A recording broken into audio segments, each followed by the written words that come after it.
Hey guys, this is Dave Meyer and you're watching Deal of the Day, a show dedicated to helping you analyze deals and become a better investor. And remember, these are real deals that could end up being yours one day. So stick around and enjoy the show.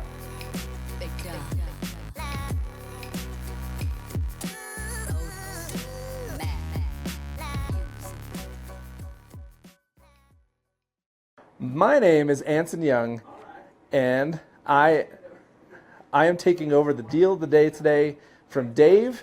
Dave's not here today, so I'm running in, and I am going to take over this I'm going to do fix and flip, where Dave normally does the buy and holds. He does the burrs, he does the house hacking. We figured we'd change it up while he's out of town. We'll take over and we'll sneak in and we'll do some fix and flips for you guys who do fix and flips, just like me. So what we're going to do today, as long as Zach will let us go here, we're going to analyze our subject property. We're going to talk all about it. Then we're going to go into the actual analysis.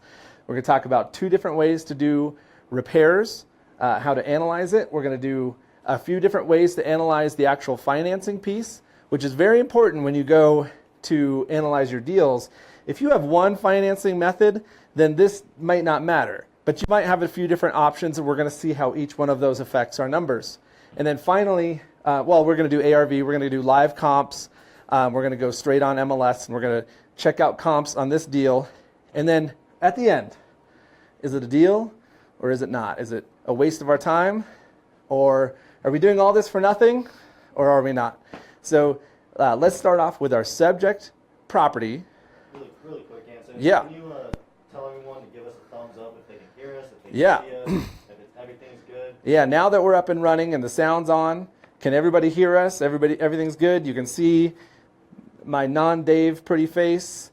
Give us a thumbs up if you can hear us. A lot of sad faces. What's going on with this out? Uh-oh. Do we have sad? All right, Zach's going to figure it out. Looking good on our end. All right. Yeah, thumbs up. Okay. We're good. Okay, good. Cool. Good. We don't want to waste anybody's time, because we know that your time's precious. So let's start with our subject property. And I'm going to go over here. We're going to take a few pictures, or we're going to take a look at some pictures. But first, let's just go through just the basics, okay? We are this is a property on Arkansas Street in Lakewood, Colorado. It's a suburb just west of Denver. We're a 5-bedroom, 2-bath, and that's 3 bedrooms up with 1 bathroom, 2 bedrooms in the basement with another bathroom. Those are both full bathrooms with showers and everything, so everybody can get clean and happy. We're 1,092 square feet up with the exact same square footage in the basement. So when we go to comp out our properties, obviously we're going to be looking for like there.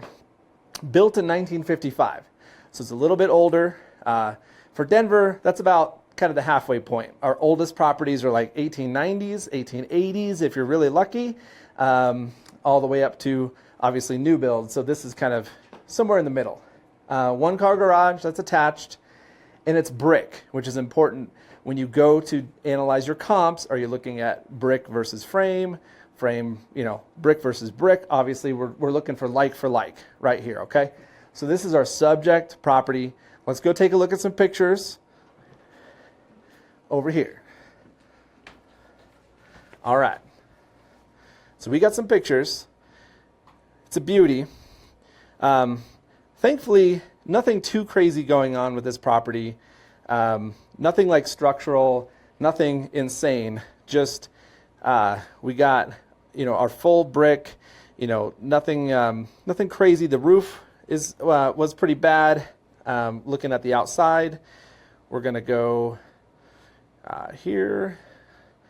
Very badly outdated is the thing. This thing probably hasn't been updated since the 50s. So as we're looking at this, we're going to have to factor that into our repairs as we go through it.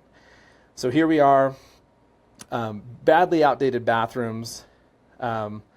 Kitchen, these cabinets are awesome. They're actually metal. I believe that they're original, and you can stick all kinds of cool magnets to it and stuff, but they are definitely old school. This has not yet come around to be fashionable again, even though they're extremely cool.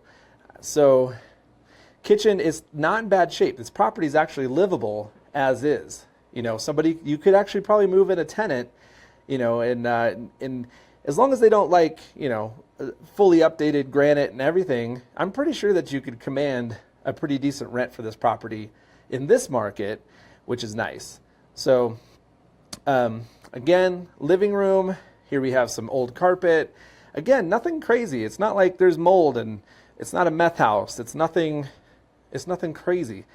Right under this carpet was laid down, the owner told me 30 years ago, and covered up some beautiful original hardwoods. So always looking for stuff like that. I think that's the end of our picture train.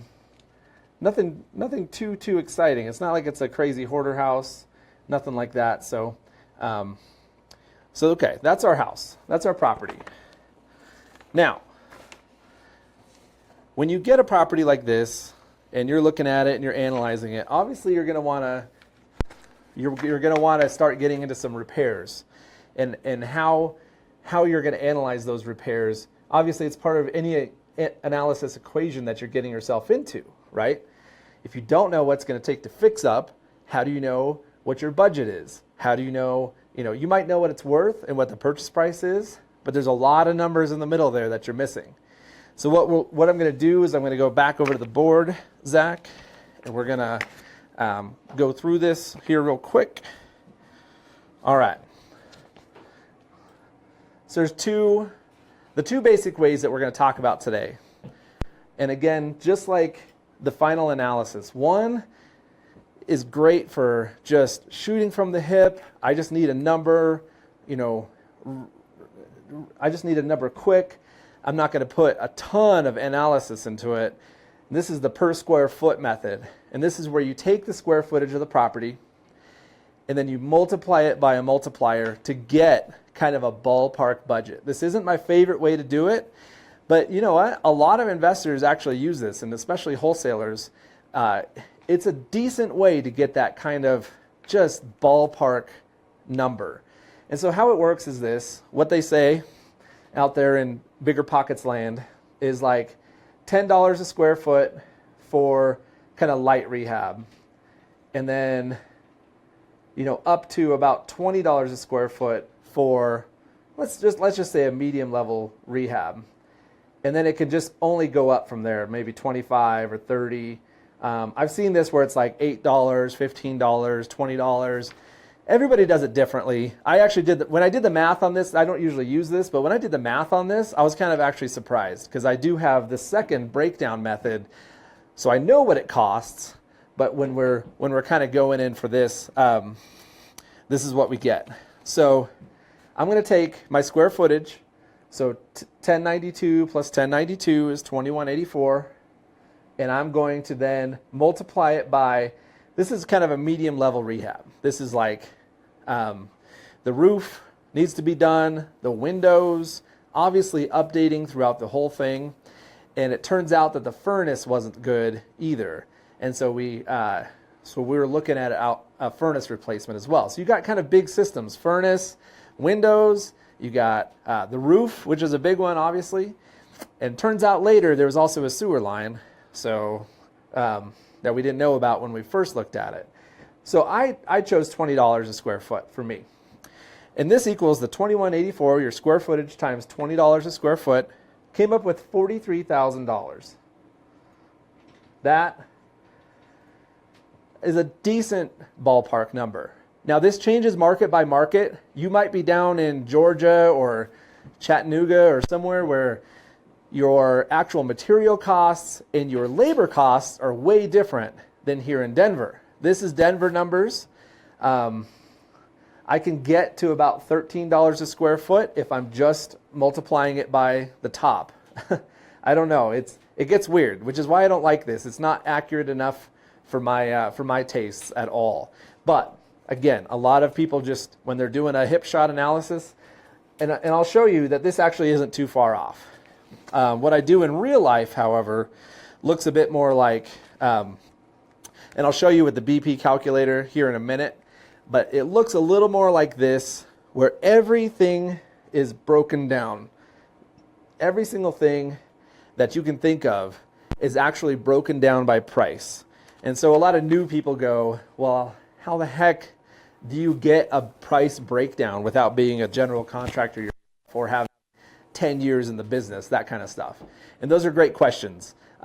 My favorite way is to get a couple general contractors out to properties so then you can start kind of baselining what things cost. You can get a guy out there who will give you a price on refinishing hardwood floors on a, let's just say a 1,092 square foot house. And then you get another guy out there. Let's say he quotes you $2,000. The next guy you get out there quotes you $2,500 and another guy quotes you $1,800. You can kind of get an idea and baseline those numbers to say, okay, for a 1092 square foot house for hardwood refinishing, it's around $2,000, somewhere in that neighborhood. Throw that in a spreadsheet. So then the next time you're looking at a house that needs hardwood floor refinishing, you should be able to get a pretty decent idea of what's going on. If you do that with cabinets and windows and pretty much everything in between, HVAC systems, electrical panels, all the stuff that we replace on a weekly basis, then you'll get a pretty good idea. This is, a little bit of a tangent, but that's okay. The breakdown method is actually a lot more obviously accurate. This is a good way to just ballpark, right? 43,000 based on this, based on that. Great. That doesn't tell you a whole lot. That doesn't tell you, hey, out of this, how much did that roof cost? How much do those windows cost? How much does it take to retile the bathrooms or, replace the furnace? This number doesn't tell you any of that stuff, which is why it annoys me.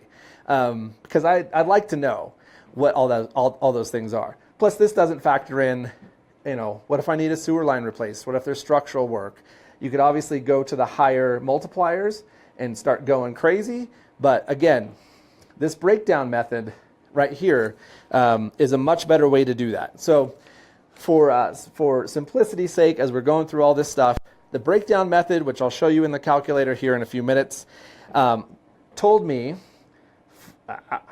$45,000 was the rehab amount. And as you can see, that's not too far off.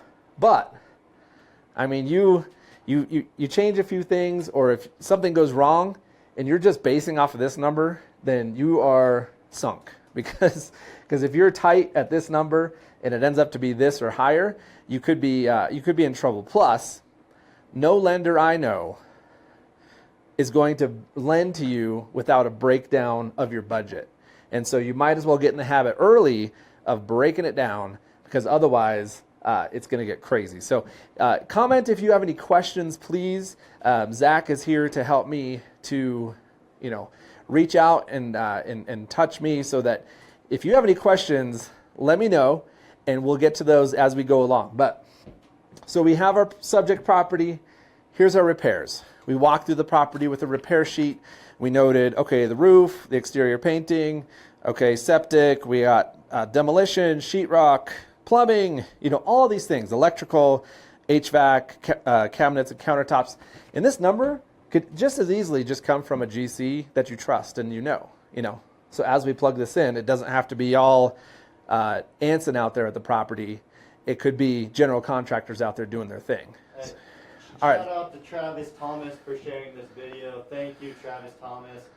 You rock, and we appreciate everything. There you go. Thank you. Thanks. Everyone else who hears that, please share this video. Thanks, Travis Thomas. I do appreciate that. Okay, we got this. We got one of our numbers out of our many numbers that we need to see if this Arkansas is an actual deal that we want to buy. All right, so we got repairs a little bit out of the way, okay? Let's talk just for 2 seconds about how we got this property, because we like to talk about how we find deals, how we fund deals, obviously the repair piece, the ARV piece, all of that stuff. So this property is an actual referral. Okay, blue marker it is. This property was a referral from somebody who comes to one of my local meetups. Ends up to be, being a pretty good friend of mine now. But he had relative who went into a memory care, kind of Alzheimer's care facility. The family didn't know what to do with the house. It's not a probate. It's not, it's nothing too crazy. The motivation is there. The relative is doesn't live there anymore. And now they're saying, what do we do with this house? It's badly outdated, excuse me. It's badly outdated. There's a bunch of couches and there's just a bunch of stuff that, the family came through and they got everything that they needed, everything that they wanted out of the property, the china, the whatever is there that they want, the jewelry, the things that they need to get out of there. And then what's left is a bunch of furniture that nobody wants. And so this property came in and I was asked, hey, can you do something with this? Do you want to buy the property? What do you want to do? So when they came, and I talked and I negotiated with them, we came up with a ballpark price, is this blue working, of $230,000. Let's try that. Oop. Okay, so we're going to be going off that number in this equation too. Okay, so we'll see if this is a deal at this number. If we have to go back and negotiate, what the heck we got to do. So, all right, we'll get situated here. We don't want any downtime, do we, Zach? Nope. Zach says no. All right. So here we go. All right. Really quick. Okay. We got a couple of questions here. We got some questions. Jamie Ruiz. Jamie says, recommend using only the biggest bid given to turn into the lender? do I recommend giving the biggest bid to turn into the lender? I can see how that has its advantages. Basically, if the highest bid amount comes in and it's still a deal at this number, then yeah, your lender could see that even at, like, let's say we got a bid down here and it was $55,000 and the numbers still work and the lender still likes it, then it really doesn't hurt, because if you go down to $45,000 as a real world price, you actually made an extra $10,000. I like to try to be as accurate as possible, but that's not always the case. Sometimes you just have 2 bids to work on or 3 bids, and then you can just average them out and hope for the best. So, any other questions? And then second question, will this be available for replay? I missed the beginning from Christina Wong. Yes, it will be. After this video, we'll publish it on Facebook, on our YouTube page, and on BiggerPockets video library. So All right. You'll definitely be able to see it. Nice. So if you didn't hear that, it is available for replay. Zach's going to do his Zach magic, and he is going to put it out there for everybody to see later, not just live, which is nice, because I hate when I miss live, because I miss live a lot when you have a business and kids and dogs and all that fun stuff. Really quick, Anson, just for the people who are joining us, will you quickly reintroduce yourself? Yep, absolutely. Who you are and what we're doing here today? All right, so thanks for joining us. If you're just now joining us, my name is Anson Young. I snuck in and I took over for Dave. Until they catch me and figure it out, we're going to just lock the door and we're going to do this until they shut off the power. But we are analyzing a real world fix and flip here from A to Z. This is our subject property. We're going to go through repairs, the financing methods, ARV, comps, and then finally the actual analysis. Is it a deal, or should we walk away from it, or do we need to renegotiate? So those are our options. Okay, so when you're analyzing a deal, obviously your repairs are locked in. Zach, let's go over here and let's do comps, because what's next in line? You need to know what the property is actually worth at the end of the day. So let's do that. Here we go. All right. We got a blue marker. We're good to go. All right, all right. Okay. Ah, man, don't you hate when that happens, Zach? What happened? Your password's wrong. Oh, Man, it's the worst. it's the worst. All right. Here we go. Oh, boy. Why? This is going to be really bad if we can't log in. It's going to be real, real bad.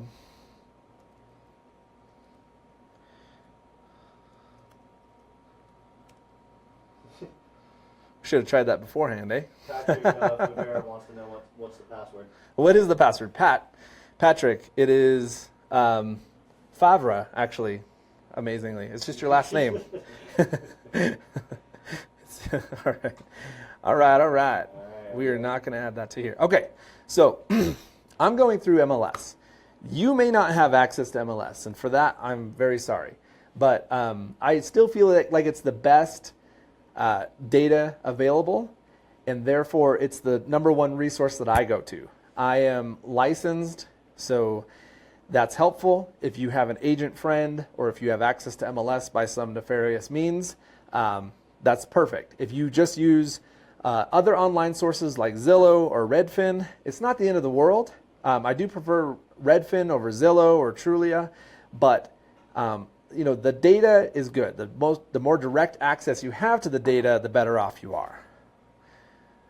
So this is my data source here, and so we're going to go and we're going to check out what this looks like. All right. So I already saved some of this stuff. This is our Arkansas deal. Can you enlarge that screen a little bit, Anson? I can do my best. Command plus for the Mac. Command plus. And Anson's a PC guy. Yeah. So, don't get angry with me if I don't know what I'm doing here. Uno mas. One more. Okay. Zach says uno mas. We do uno mas. Here we go. All right. So the first thing I do when I get in here, does this go full? There we go. So the first thing I'm doing here is I'm going to look for, I'm going to look at the immediate neighborhood. I'm not going to cross any major streets. I'm not going to go, 5 miles out. Obviously, what I'm going to do is I'm going to draw a box around the immediate neighborhood because I want as close as possible, as accurate as possible, and I want the best like-for-like properties that I can find so that my lenders love me a long time. And Jason, that's my backup password is the ABC123, so and good for you. Shout out to Ben Miller, just shared the video as well. Thank you, Ben.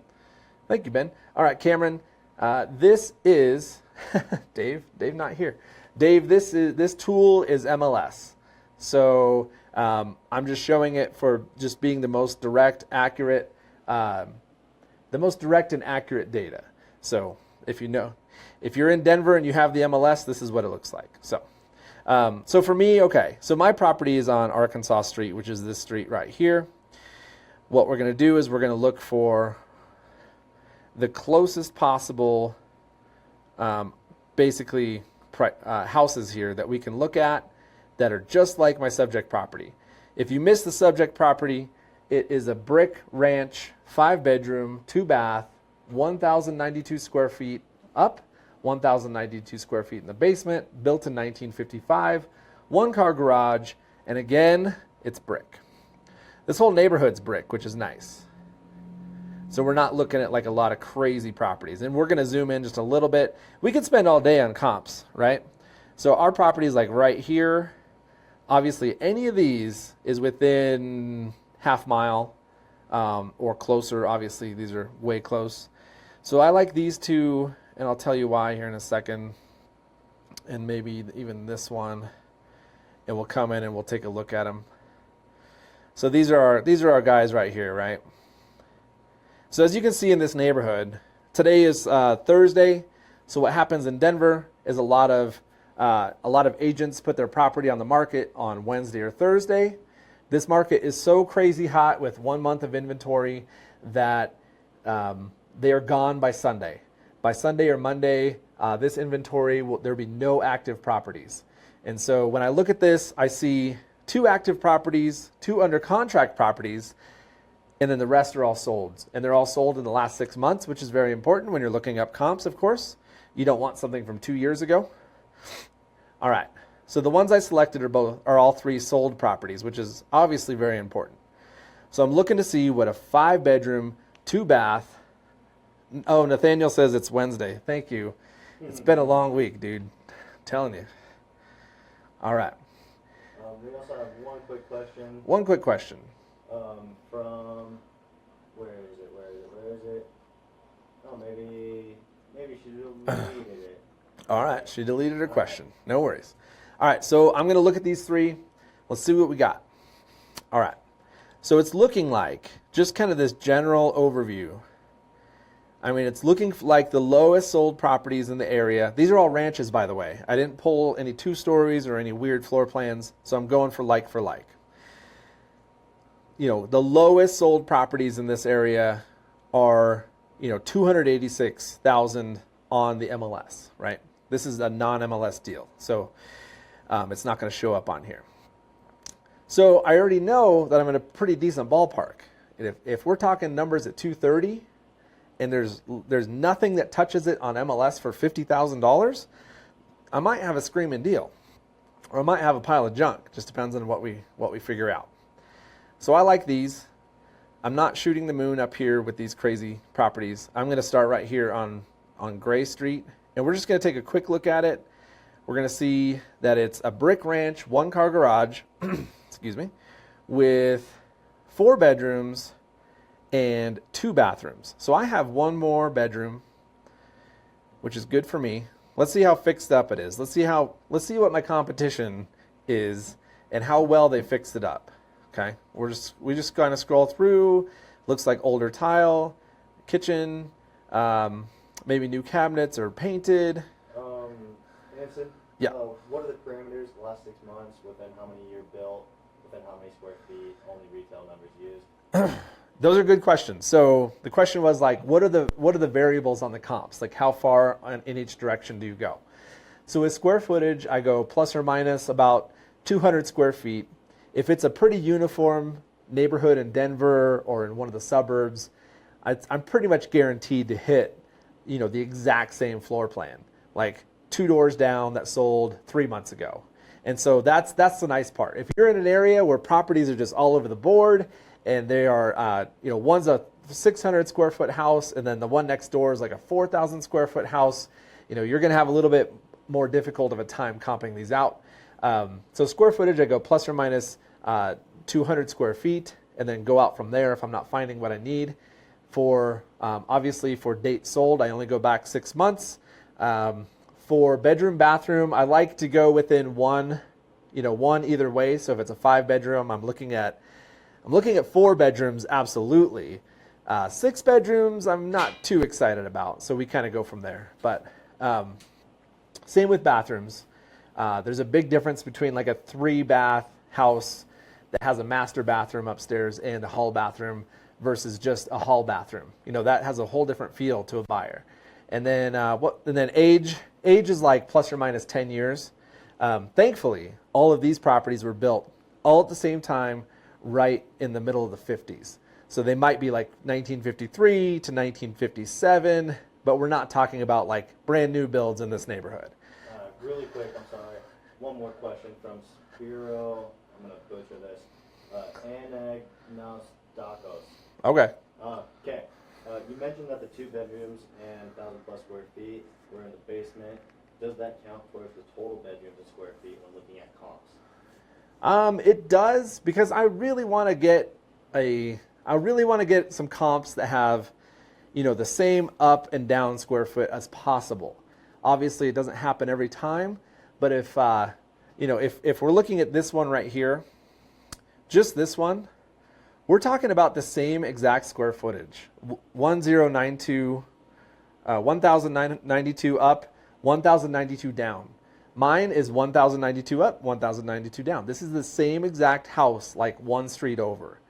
I don't know how much more apples for apples, like for like you can get than the exact same house that you are looking at.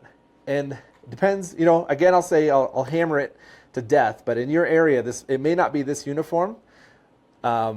But thankfully, this one is, and we don't have to do a bunch of adjustments and crazy stuff. So, all right, let's see. So this one's good. We got a 4-bedroom, 2-bath that sold for $340,000 in 3 days. It was on the market for 3 days, and it looks relatively fixed up. It looks like a decent property. All right. So I'd call that a solid comp at 340. I like it. If you like it, you can thumbs up. If you think I'm wrong, I don't know, thumbs down, whatever Facebook does. No thumbs down. There are no thumbs down. Just And if there was, you can't. Yeah. So let's leave it off. No thumbs down. All right. Okay, so this is the next one. This one is about about a block away. This one sold in towards the end of March. It sold for $361,500. It went for roughly $6,000 over list. Let's look to see the stats on it. It's a 5-bedroom, 2-bath, which I love. And look at this. Square footage, 1,092 and 1,092. This is our exact same house with the 1-car garage, brick. It's even colored the same on the outside. The brick color is the exact same. If you drove by both houses, you wouldn't be able to tell them apart. That's how much these are like for like. Now let's quickly look. I always look at pictures real quick just to see what I'm looking at. I go in here and I see how fixed up it is. Looks like newer flooring, obviously paint. Let's see. Can lighting in the ceilings, new windows, new doors, new kitchen, new light fixtures. They went all out. They went all out on this one. This just tells me the level of finish that I'm going to have to do to hit this high price of $361,500. Ooh, I like that wallpaper. It's very nice. Yeah, they did a good job. I'm going to give them credit. The basement looks good. It's all finished out. That's a perfect theater room, whatever you want to call it. I like this comp. This one on Fenton gets my approval. All right, so I'm looking around. I did tag this one. Let's see if we can get up to 366. What are we looking at?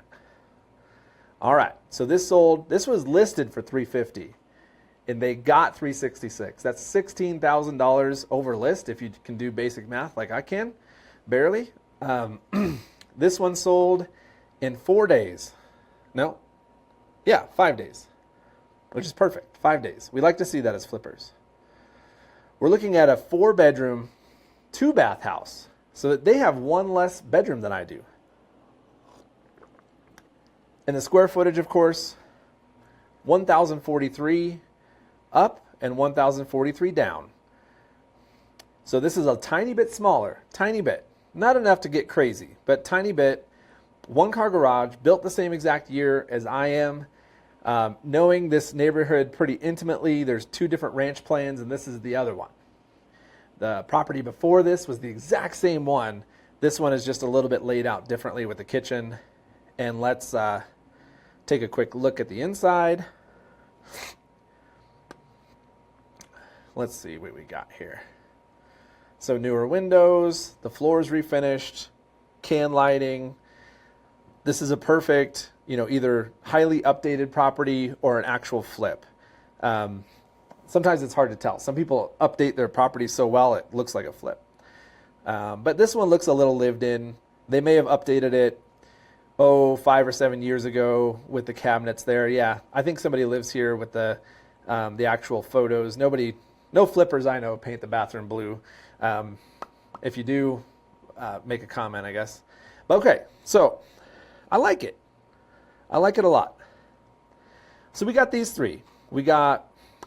I'm gonna go over here, Zach, and I'm gonna write those on the board real quick. At least the prices, so we know what we're talking about. All right, ARV for the first one we looked at is $340. For the second one we looked at was $361,500, and the third one we looked at, $366. Okay. And I think you'll all agree that those are pretty decent comps. They're the exact same houses, like a block away from the subject property. So if we, in theory, if we fix up our subject property to the level of those properties, we should be able to command somewhere in this area. Let's just take the exact mean difference of these two, and let's just call it 350. Let's be conservative today. All right, we're not going to shoot for the top of the market. Remember, this comp 3 actually listed at 350, but they got more. I always see more as like the gravy, not the thing I'm trying to go after. So let's see it. Our property. I'm going to say our ARV based on the comparables, 350. Okay, so seller's talking about 230. We did our repair breakdown, and now we got our ARV. Okay, everybody good? Any questions out there in Facebook land, Mr. Zach? Nothing so far. All right. But now would be a great time just to say, if you're enjoying this video, please share. Yeah. If you like it, definitely leave a like. If you got a question, leave a question. Yeah. We'll try our best to get to those. Nice. And thank you all for joining us here today. Yes. So yes, if you like it, share it. Give us some thumbs up. Thanks for joining us. I know it's late on a Wednesday. Thanks for correcting me earlier. So now we got our pieces. We got our estimated purchase price. We're still talking to the seller. This is kind of their ballpark. We're basing our analysis based on their ballpark. So here we are. We got our repairs. We got our ARV. Now let's plug in some financing, and we'll do that some more as well on the calculators. But for now, let's go with a conventional loan. Okay. So we're going to talk about a 5%, 5%, 20% down loan that you're going to get on this property, right? So that means that you're going to have roughly, $5,500 in points or lender costs. You're going to have, let's see, your down payment is going to be $46,000. Oh my gosh. That's your down payment. Woo, it's a lot. Plus, you're going to actually have to pay for your repair costs out of pocket. So not only do you have to bring $46,000 plus the $5,520, which is $51,250. Nope, that is wrong. No, that's close enough. $51,000, let's just say. Not only do you have to bring that, but then you're going to have to pay for your rehab out of pocket. So if you're just starting out, it may not be feasible to throw down $95,000 on this property in order to fix and flip it. Okay, that's just reality. So your monthly payment is going to be roughly, and again, these numbers are broken down in the calculator, so stick with it just here for a second. I just want to show how financing can affect your deals. Is $998 a month. And in this market here in Denver, you're going to be under construction for a $45,000 project for maybe 5 to 6 weeks, depending on your contractors. You're going to be on the market, like you just saw. Each one of these comps sold in like 3 days with a 30-day close. So let's call it 6 weeks for construction, 30 days to do dispositions, to get rid of your property. So you're going to only hold the property for about 2.5 months times 2.5 months, somewhere around there. I think we can all agree that this might be great. This $998 a month sounds really good, and that doesn't include taxes or insurance. That's pretty good, but the actual down payment, the lender costs, and then having to come to the table, or not even to the table, but just pay your contractors out of pocket, $45,000. I got to say, 10 years doing this, I've never done this. And that is come out of pocket with this much money. Not even close. So but that's one way to finance. That's one way that people look at these and break it down. So we can't forget those people either. All right, so we're going to talk next about private lender. So this is somebody that you find. This could be your uncle. This could be not your uncle. Could be just someone you network with, someone that you team up with, and they like you enough to lend you a bunch of money. So in this scenario, you're actually going to get lent the full amount, $275,000. That's all in. That's your purchase price. I know how to talk. Purchase price plus your rehab, right? So $230 plus $45, $275,000. This guy, he's super nice, and he's only going to charge you 12%. But he's super, super nice, and he's not going to charge you any points. So you're at 12% interest, okay? So when you look at this, you go, okay, I got no money in the deal, right? But I am going to owe $27.50 a month.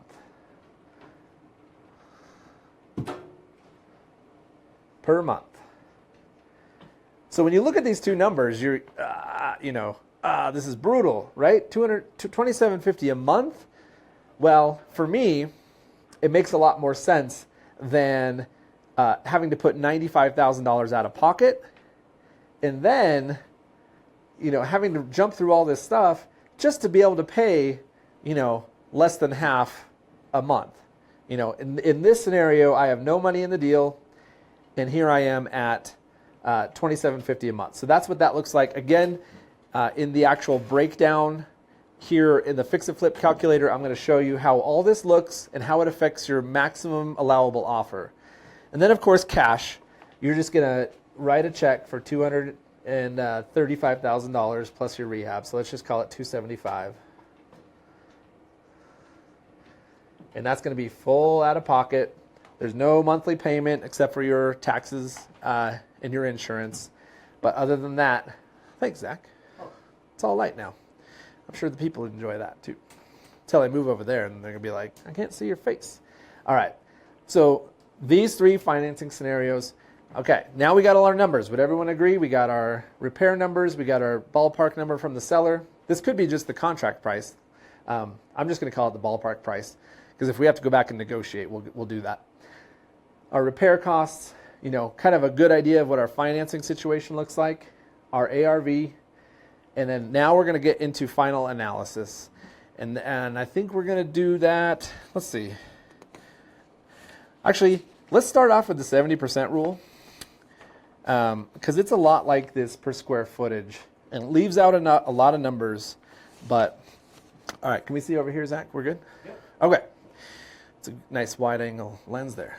So if you don't know what the 70% rule is, it's highly controversial.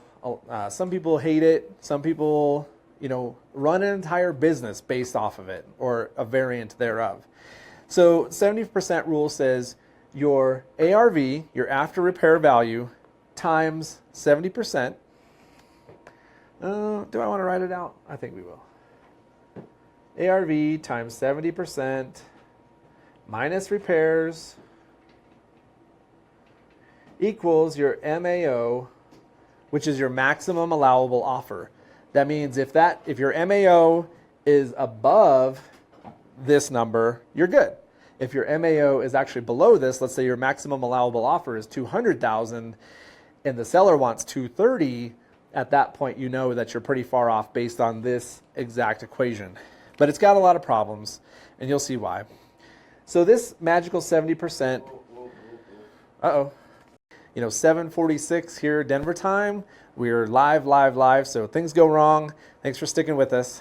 So what we were talking about right before we got rudely interrupted by the internet was the 70% rule, what it is, how it's used, and we're going to analyze this deal real quick with 70% rule, and then we're going to get down into more fixed costs, real world numbers.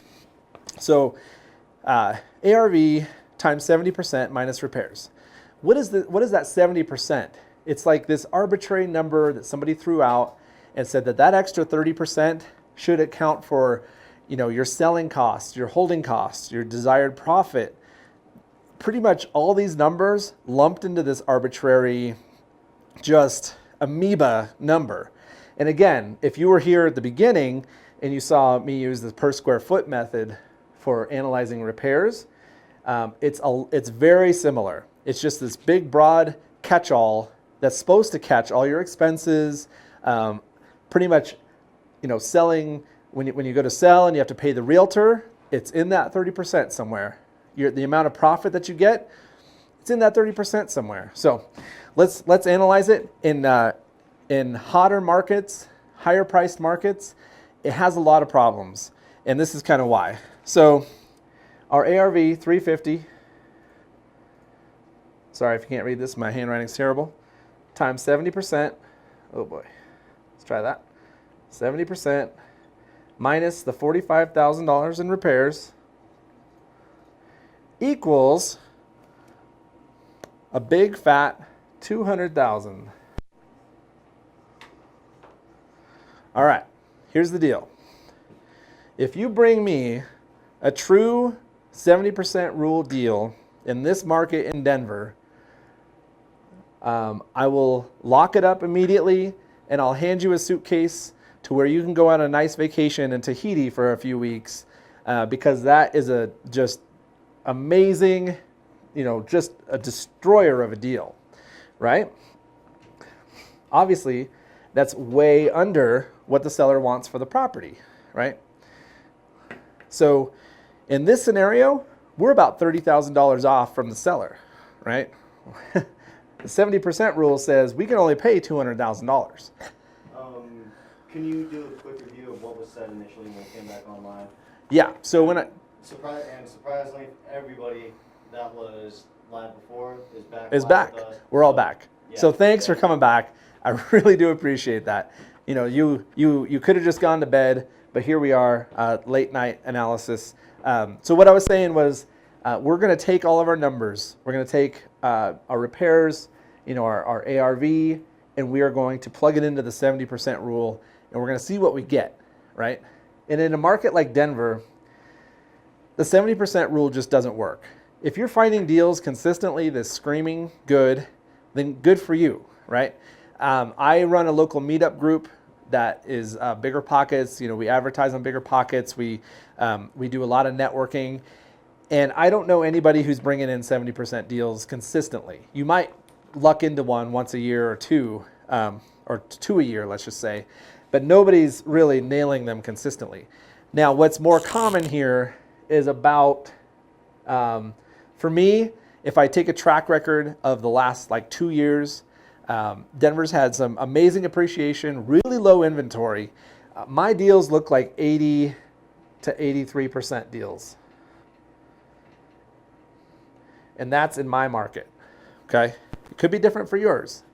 It very well could be. If you're in San Francisco, San Jose, if you're in the Bay Area, Oakland, and somebody brings you a 70% deal, you are going to do backflips with suitcases full of cash for that deal, because it is just a killer deal. Same thing here in Denver, okay? Guess who's joining us? Who's joined us? Brandon Turner is joining us. Brandon Turner! And Brandon Turner says, dude, this is awesome. My bearded brother. You should write a book. Brandon says I should write a book. We'll see. We'll see how quickly I can do that. Should we get to it really quick? We can right at the end of this part. All right, cool. So what we're going to do is we're going to quickly analyze this as an 80% rule deal. So that's going to be 350 for ARV times 80% now, minus our repairs, which hasn't changed, and that's going to equal our MAO, our new MAO, $235,000. All right. So like I said before, if this MAO is under what the seller is looking for, over, so my maximum allowable offer is $235,000. Anything under that, and I'm golden, right? If I buy a property for $230,000, I just saved myself $5,000 that I could make on the back end. If my MAO, like this one's $30,000 off of what the seller wants. It's going to be a really hard stretch to get the seller to come all the way down to this killer deal. This is already looking like a good deal, right? Based on this 80% rule. This is looking like a good deal. What we should do now is we should take all of our numbers, plug them into the fix and flip calculator, see what we got, and we're going to do what's called, so we did the 70% rule, the 80% rule, now we're going to do the fixed cost. So instead of taking this arbitrary 20%, this arbitrary 30%, just mashing all of our numbers in there, we're going to see what's in there. How much profit do we want to make? What are the actual selling costs? What are the actual buying costs? How do the financing costs actually affect our analysis? These two equations are kind of garbage. This is good for, 80% rule might just be a good, just shoot off the hip, bust out the iPhone calculator, analyze it just real fast and see if I'm in the ballpark. But it doesn't tell me a whole lot that I actually need to know, which is a lot of these things and a lot of our selling costs.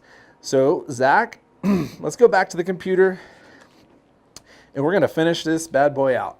We're going to see if this is a deal that we're going to buy, if we're going to have to renegotiate it, or what that looks like. All right. So the best part about the deal calculator is that you can actually save everything that you do. So we're going to jump into Arkansas because this is our subject property. If you were here at the very beginning, you got to see all the cool pictures. Really quickly, can you tell them to go to www.biggerpockets.com/calc Yes. to find the split calculator? Yeah, so www.biggerpockets.com/calc, C-A-L-C, and you'll find the calculator there. I was lucky enough with Brandon's help to help kind of write and test the wholesaling calculator, but I use the fix and flip calculator all the time. All right, so what we're going to do is we're going to jump into editing so that you guys can see all the numbers, see what we got going here. All right, so on the first page, you enter in the property details. There's not a lot of numbers that it crunches in here. But you can have this all in there for future reference. Year built, bedrooms, bathrooms, all that fun stuff. All right, so here we're going to put in our ARV of 350, right? We decided that this was worth 350. We analyzed these live. You were here and you agreed with me that this is worth 350. So if I lose money on this deal, I'm taking you all with me. So the BiggerPockets calculator asks for your desired profit. It's kind of solving the equation backwards. It's saying, how much do you want to make? And let's see if you can make that much at the price that you want. So I just put $50,000 in there because $50,000 sounds like a fun number to make. All right, next step. Here we go, our estimated repair costs. So instead of just doing our per square foot method and just throwing a random number in there, we did the work. We went through all of these things line by line, and we decided to throw them in here, and it adds it all up. Here we have the roof. The roof is going to be a full replacement. Septic, we don't actually have septic, but it's a sewer system, so we'll just call it septic. So this is for a new sewer line from the house to the tap. Exterior painting, sheetrock, demolition, plumbing, carpentry with doors and windows and all that stuff, electrical, interior painting, cabinets and countertops for the whole house, HVAC, flooring, all this stuff broken down line by line, which is what you want to be is accurate, right? Purchase closing costs. I didn't break down too much. In this scenario, this analysis is using the private money example that we used over here. 12%. No points because my lender is super nice. So no points, but it is 12%. So here we have our purchase closing costs. This is just going to be title fees. I didn't break it down too much here. It's just kind of a general placeholder in this equation. But you want to put something in there because if you leave it empty, you might have a surprise at the end. Sale closing costs, same thing. This is the owner's title policy. This is recording fees. This is just any little nickel and dime that the title company gets you for, and I just put a placeholder at $2,000. So while I just told you to be accurate, I'm also just putting in placeholders here and there. Some of these aren't as, if you have a bunch of points that you're paying a lender, you're gonna definitely want to put them in here because it's gonna definitely affect your bottom line. So here's the fun one, agent commission for selling the property, 2.8. So I recently got a new private money lender. I showed him my analysis. He goes, you're way off on your selling costs. You're way off. This should be like 6%. And he must not have known that I was licensed. And so he was triple checking my numbers. So somebody on the back end should be triple checking your numbers here to making sure that you're on track.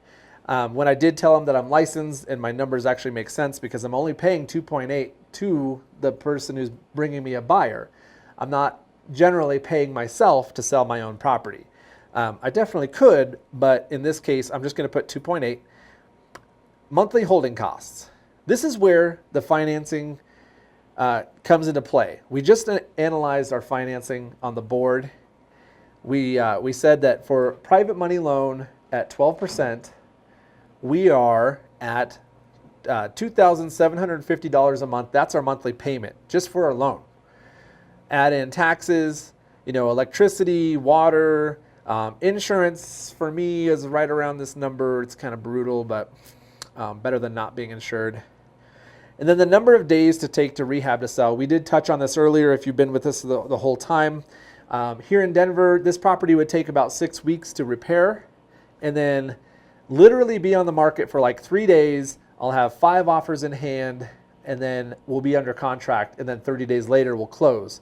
So I just say that exit is about 30 days. So 6 weeks plus 30 days, you're, add on 2 weeks and you're right at 90 days. Would you set aside 3% CCA in other markets that are not as hot?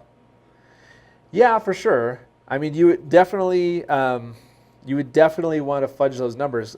Somebody in Indianapolis might be 6 months on the market minimum.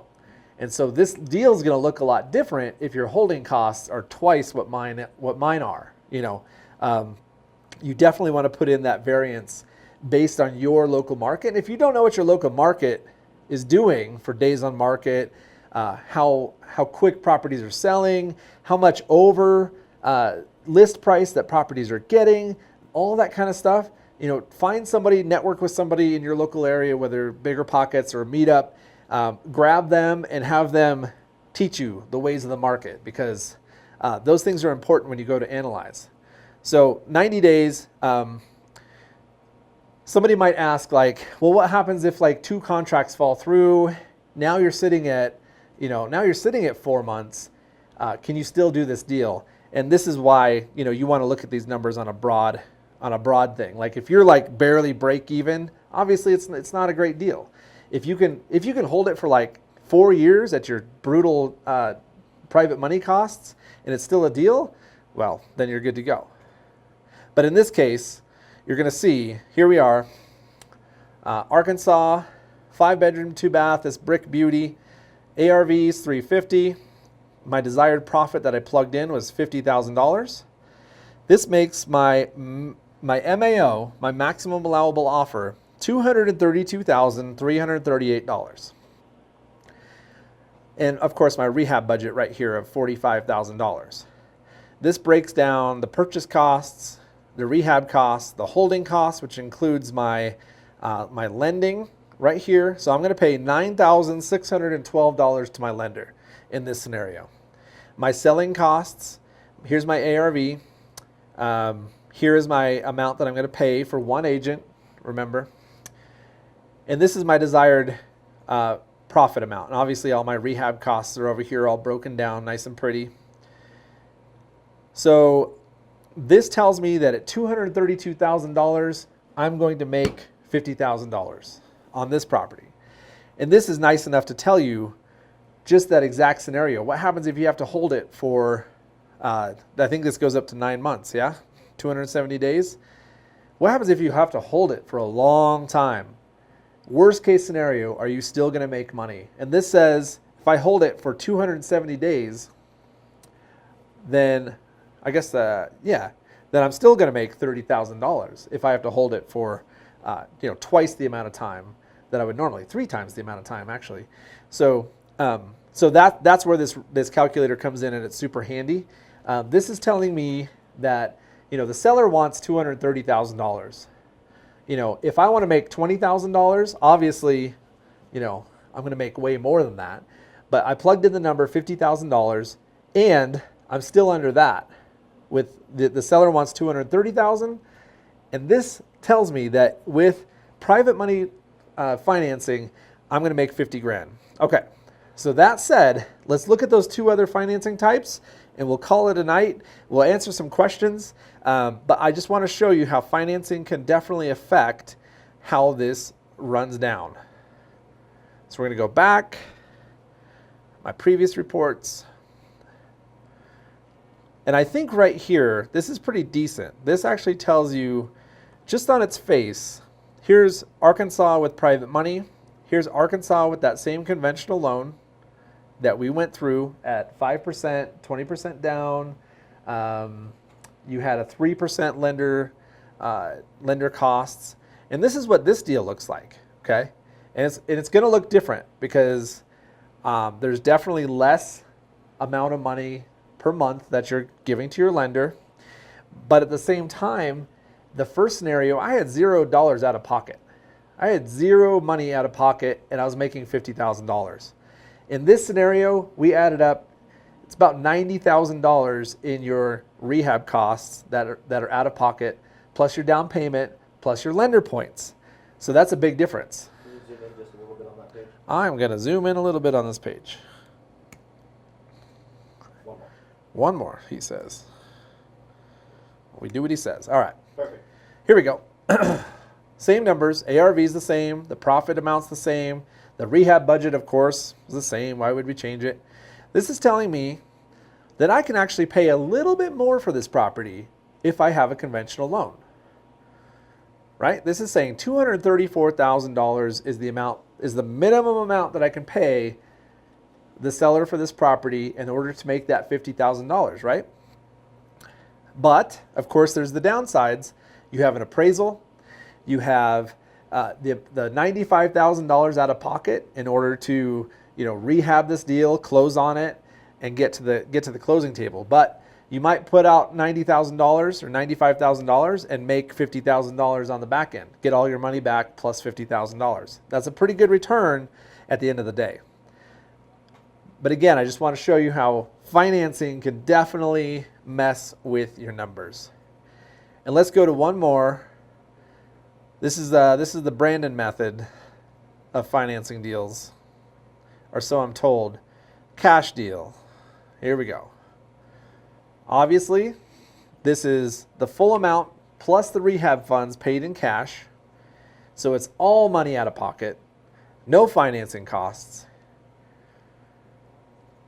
Our ARV is the same, our profit's the same, our rehab budget's the same. But look at this MAO. Your MAO is now $240,000. Somebody with cash can come in and beat out my private money by $8,000 and still make the same exact amount of money that I can. This is why cash buyers come in and they beat you out on deals, because they can actually pay a little bit more. They don't have any of those silly financing costs that people like me have. They can come in, pay more, and make the same amount of money. That's maybe why you're getting beat out in your market. I know here in town, a lot of people are getting beat out by cash buyers because they can come in, they can pay a little bit more, and of course, cash with there's no financing, there's no appraisal, and you can close, in 3 days or something like that. So of course, it's going to look better to a seller. If I come in with private funding and I say, okay, Miss Arkansas owner, I can pay you $232,000. That's my maximum offer that I can pay. And then Mr. Zach, cash buyer, comes in and he says, okay, Arkansas seller, I can pay you $238,000 and I can close, on Monday. Today's Wednesday, we'll close that on Monday. Who do you think's gonna win out? He can pay more, he can close faster. His deal, his numbers look different, even with everything else the same. Our ARV is the same, our rehab budget's the same. Zach wins that deal because he can actually pay just a little bit more than I can. Of course, I can pay more because I may not have to make $50,000. I might be okay making 25 or something like that. But in this example, we're trying to make 50, and that's how the numbers work. So that is Arkansas A to Z. I think that you can see that based on our rehab numbers, our financing numbers, our ARV, and then our final analysis going through this fixed cost method, that this is a deal, right? We are going to make $50,000, and we're going to be happy to pay the seller, up to the amount that they want to be paid. That $230,000, we can actually go a little bit higher if we have to, and this is still a great deal here in this market. And so I'm going to take the last 2 minutes to talk about why we're here, why we're taking over Dave, why we're taking over his spot. Not because I'm better looking than him, but because BiggerPockets is kind enough, they're awesome enough to have me write this book about a lot of the stuff that we just talked about. finding and funding great deals. So not only all the funding, analysis, repair, ARV analysis, all of that stuff is here, but also step one, like how did I find Arkansas? How do I find the deals that I'm finding even in this crazy market, right? So half the book is about finding, the other half is about analyzing and funding deals. So there's a bunch of good information in here about, going from zero to finding the deal. This isn't about flipping. This isn't about this isn't about BRRRR. It's not about buy and hold. It is about all those things and none of them, because I don't care what you do with it after you find it, you analyze it, you figure out your funding. I don't care what you do with it the day after you close. This gets you from finding it all the way through analysis to the closing table. If you want to go rent it, if you want to go fix and flip it, if you want to wholesale it, if you want to BRRRR it, if you want to live in it forever as your primary residence, this book doesn't care. It just gets you to the closing table. So thank you to BiggerPockets Publishing for putting this out. It's going to be out next week on the 13th. And next week, we're going to also do another analysis just like this one on a different property. And all of these numbers, all these equations, and all this method to the madness is it just comes straight from the book. It's basically just, this is how I analyze deals on a daily basis. This is how, my company here in Denver flips deals on a daily basis, is using this kind of simple breakdown, simple math. It gets into a lot of stuff, just from finding to negotiating and everything in between, and we can kind of go from there. But I want to thank you so much. You know what? Do we have questions, Zach? Yeah. If we have any questions at all, shoot questions. Nathaniel said you wrote that fast. I did write it fast. Brandon's like, you should write a book. And during my free time in the last 30 minutes, I wrote that, and we printed it. We'll wait a couple minutes for you guys to take some questions, some final questions. Yeah, let's do some questions. I acted like we were wrapping up, but that's kind of how it. But let's do questions. Any questions at all? Arkansas, do you agree that it's a deal? Do you disagree? Would you do this deal in your market based on the numbers that I just gave you? Do you disagree with me on comps? Whatever you got, awesome. Throw throw it my way. All right, we got a couple here. How many deals have you done this year? Oh boy, this year. Let's see. I didn't even know what day it was today, let alone I barely know what year it is. So let's see. This is June. We've done 8 fix and flips so far, and we're working on 2 more right now. And we've done about that many wholesales and about that many agent deals. So about 24 total deals so far this year. And so we're right on track to hit, our numbers for the year. I think we need to pick it up a little bit if we want to hit that 50 mark between all those things. But yep, that's how many deals we've done this year. And really quick before everyone leaves, I see that there's 60 people watching right now. So would all of you 60 please like and share this video? We appreciate you joining us today. It really helps us out. It means a lot to us. And when you do share it, leave a comment saying you did so we can shout you out and thank you, because you guys are awesome and you're the reason why we do this. That's right. I'm not here late at night on a Denver beautiful summer night just for fun. I want to make sure that I'm providing value out there to the BiggerPockets community, who's provided me so much value, the community, the staff, Josh and Zach and Brandon, and everybody in between. I can name them all, Scott and Allison and everybody. The community has given me so much. This is a small way that I can give back, and hopefully you learn something in the process, and we can analyze more deals together.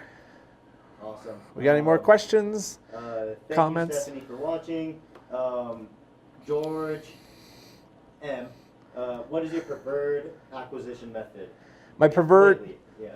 my preferred acquisition method? Yeah. Like, how do I like to acquire deals? So right now, the top 3 for us are direct marketing, networking, and referrals.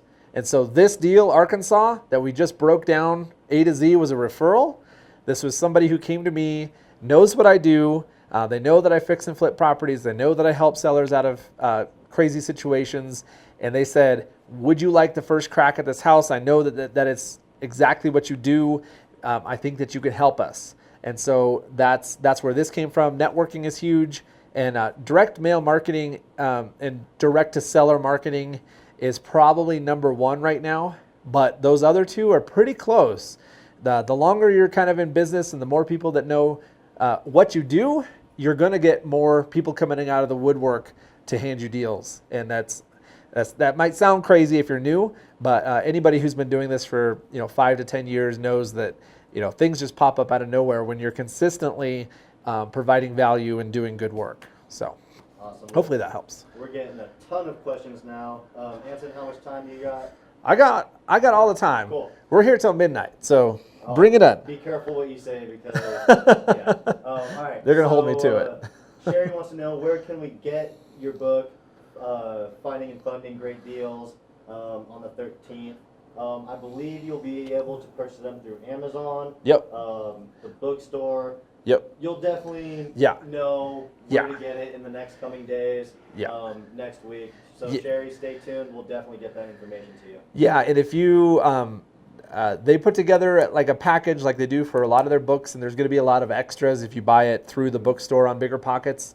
I don't know all the details on that, but I do know that all the extras are cool because I made them, so they got to be cool, right?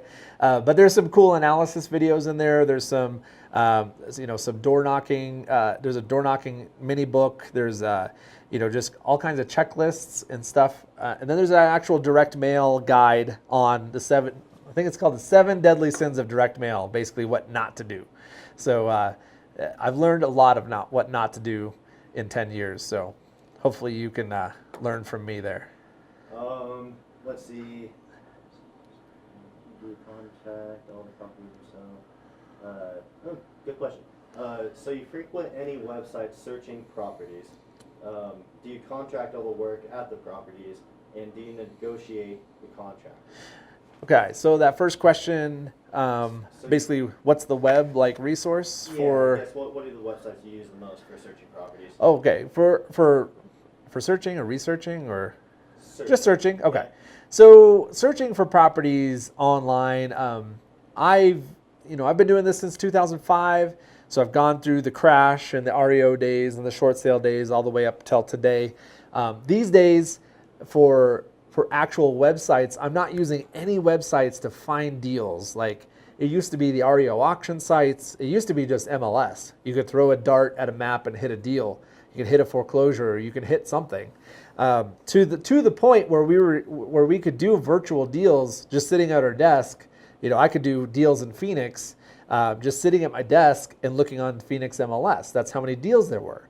These days, there might be like 3 or 4 deals that come up on MLS a week, but there's like 9,000 people looking at them, plus all the investors who look at them through any of the Realtor.com sites and all that.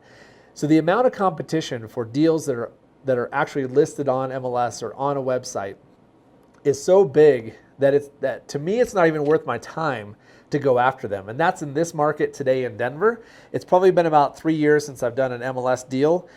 Anytime that somebody sends me one, it's there's like 30 or 50 offers on it by the time that I'm ready. And so by then it's not a deal anymore. It's a deal at the list price, but once 50 offers have their way with it, it's so high that it's not worth it for me. So it used to be REO auction sites, but I found that moving more off market, direct to seller, that I can consistently find good deals going that route. And then the next question was, do I contract all of the work at the properties? And all of the work?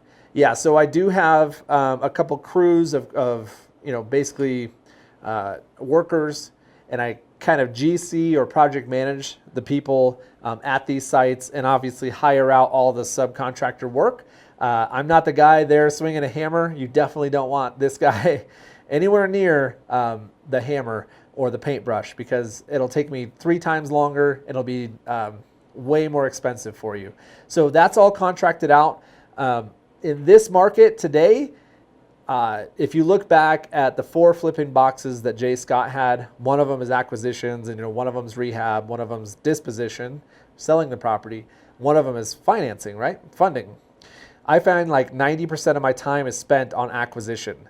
The other pieces are so easy right now in this market that finding the deal is the most important. Otherwise, if I don't have a deal, I don't have anything for my guys to work on, and I don't have anything to sell at the end of the day. So I'm spending all my time finding the deals. And the last question was, am I negotiating personally at the property? And the answer is yes.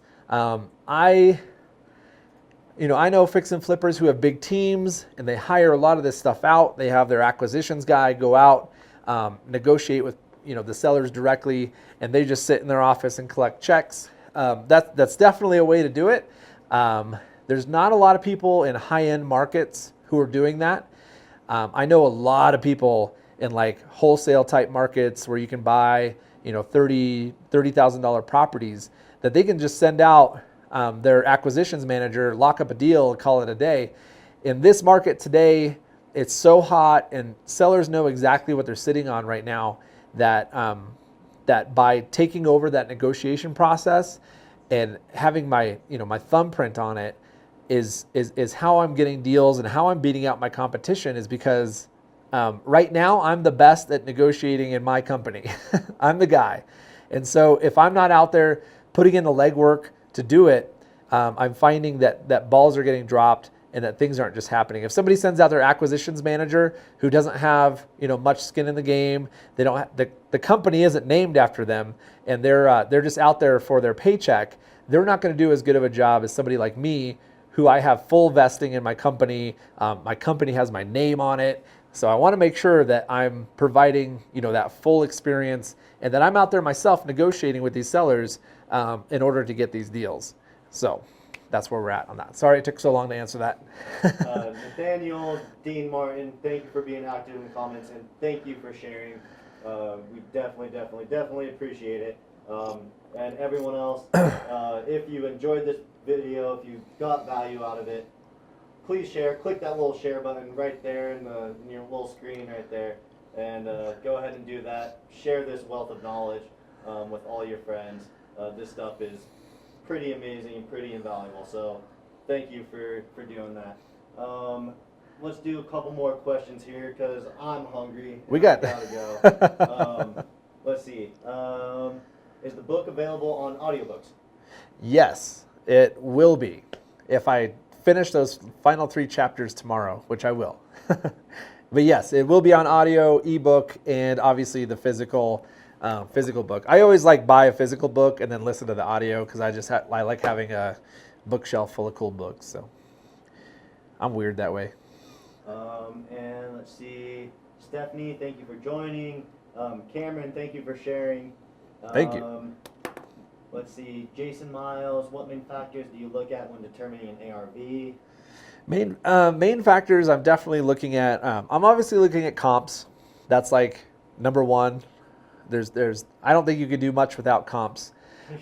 We did talk about market factors that go into your ARV. So how fast are properties selling? Are they selling for over list or under list? What has your competition got for their properties? And then I'm also looking at, I do look at active properties. We talked about active just a tiny bit. I definitely look at under contract properties. I don't fully count those in with my sold comps because I think that's a little silly to go oh, this property's listed at 400, but it's not sold yet. Any lender that you sell that to is going to just laugh you out of the room. They're going to say, this isn't sold yet. They could be on the market for 10 months at that price, who knows? But I look at them to see what my competition's doing. In the next, 30 to 60 days, who am I going to be, I won't be competing with them at that point, but I want to see what people have been looking at in the neighborhood. How much action have they got? I'll call up agents and I'll just say, how many showings? Did you guys have a lot of showings on that under contract property? Did you guys get over list price? I want to know the intel on what just happened in that neighborhood because I'm about to drop, I'm about to drop one of 2 or 3 properties in the in that neighborhood for that week when it goes live. I want to make sure that I'm priced right. I want to make sure that it's going to, fly off the shelf. How many days is it going to take to sell? Am I going to get over list price? All of those factors kind of go into the ARV. In that, I'm not inflating the price based on those things. I'm not going to say, oh, this guy who I talked to on the phone got, $30,000 over list. So I'm going to bump, I'm just going to shoot the moon on my price or anything like that. Number one is comps. And then those other little things is maybe like 10% of just trying to factor in and fine tune that price. So if you're not looking at comps, you don't have anything, start there and then factor in some of those market factors that might bump your price up by just a little bit or not, whatever's going on in your market. Great. Thank you, Jonathan, for sharing. Let's see what else we got here. Let's do three more. Whatever you got, buddy. Charles, you're welcome. Thank you for joining. Can you quickly cover some of the main things that your book covers? And a question here that's been repeated is, do you talk about negotiating? Yeah. So, Yeah, you got it. No. So like I said before, this goes from like pretty much zero knowledge to first step is market analysis. Where should you be focused and why? Obviously depending on what you're doing. If you're a wholesaler, where should you be looking for wholesale deals? If you're a fix and flipper, where should you be looking for fix and flip deals? If you're, buy and hold, all that kind of stuff. So it all starts with market analysis. Otherwise, you don't know who to target in that area.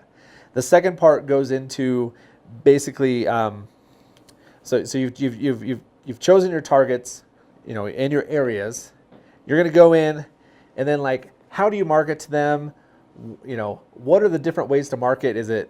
Are you going in and are you networking with all the agents in that area? Are you going after probate attorneys? It goes into a lot of that networking, referrals, and direct marketing. So how to reach out and touch those people directly. After that, it goes into analysis of what the heck do you do when somebody calls you and they have a certain price that they want. Is it a deal? Is it not a deal? Rehab analysis. It does ARV and comp analysis, so you know what your ARV is. And then it gets into financing. How do those financing numbers affect your deal and your equations? And so I went through 3 different ones: conventional, private lending, and cash. And I think that this one goes through about 9 or 10 different ones using the same kind of fixed numbers. Like, what does it look like if you have a partnership? What does it look like if you're going through your self-directed IRA? How do each one of those things affect your numbers, right? And then, yes, there's a big chunk. There's 30 pages on negotiating in here. And that's over 10% of the book is negotiating. It's all about how to build rapport with the seller, how to overcome objections with the seller.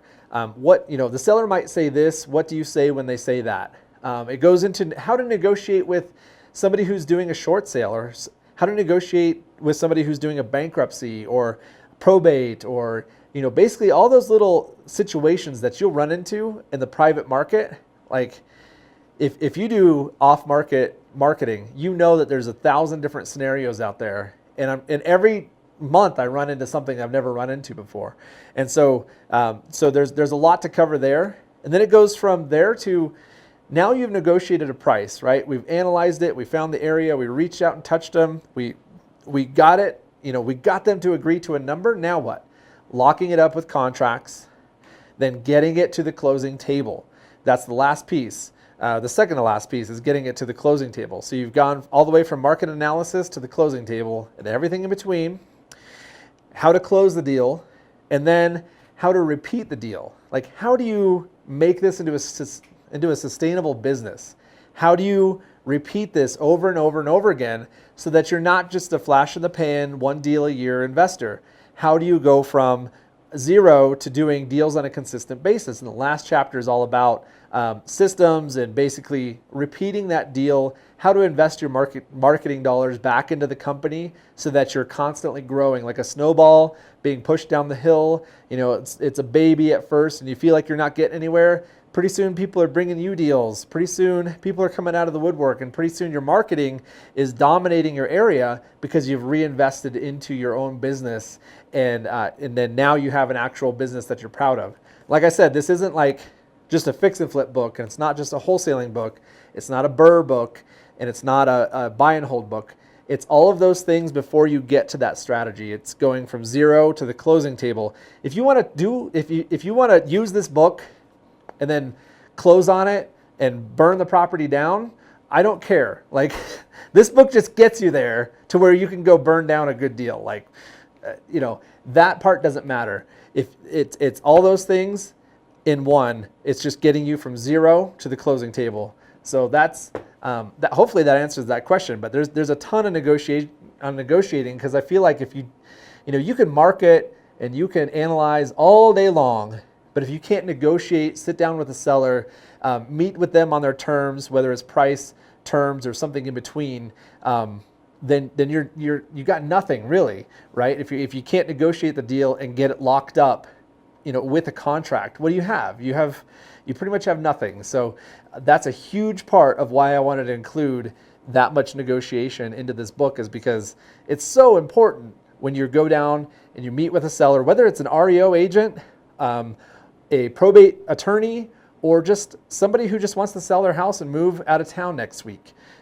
Anything in between, you're going to have to sit down, figure out what their expectations are, and then, overcome those objections and actually agree to a price, and then go from there. So hopefully that answers that question. Fantastic. All right, so with that, we have a little deal of the day, random 5. Oh no.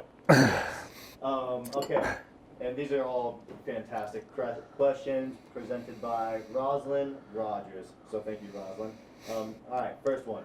Do you have a morning routine? I do.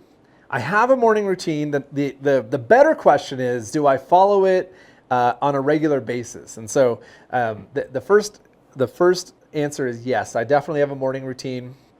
My perfect morning looks like waking up before my son wakes up. Usually my wife always wakes up before me, so I can't beat her to the table, but wake up before him. And then I definitely take time for gratitude, take time for stretching, get some time for some reading. So a lot of times that's about the only time I can sit down and read a book, get through some reading. I definitely try to exercise in the morning and get that done. And then I feel like all those things under my belt by 7 a.m. and I'm super happy, because I've done more in that hour or two than most people do in a whole day. And so, like I said, the consistency isn't there, but we're working on that. Awesome. Question 2. Let's see. What's your favorite book? My favorite book. So, besides, this is absolutely. Actually, my favorite book of all time right now is it's called The Obstacle Is the Way. It's by Ryan Holiday. It's about practical stoicism in modern day, in our modern lives. So that book definitely changed a lot of the ways I think and a lot of my life. Brandon read the follow-up, Ego is the Enemy, and he has all that to say about that book too. So between those two books, Obstacle is the Way and Ego is the Enemy, those are like number 1 and 2 that I would recommend everybody to read. It's an amazing book. Awesome. Cut fries or potato wedges?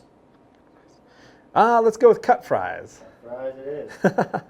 One more, because Jamie said he's very, very hungry. Funnel cake or turkey legs at the fair? I'm more of a turkey leg guy. You get one of those a year, and it takes you 2 hours to eat it, and you're really sick of it by the time you're done with it. But all right, and then last one. This is a great one. How do you balance business and family time? Oh boy, that's a great question. And I think the last time I was on BP podcast, I talked about having a lifestyle type business where you really intentionally plan your business around your life instead of the other way around.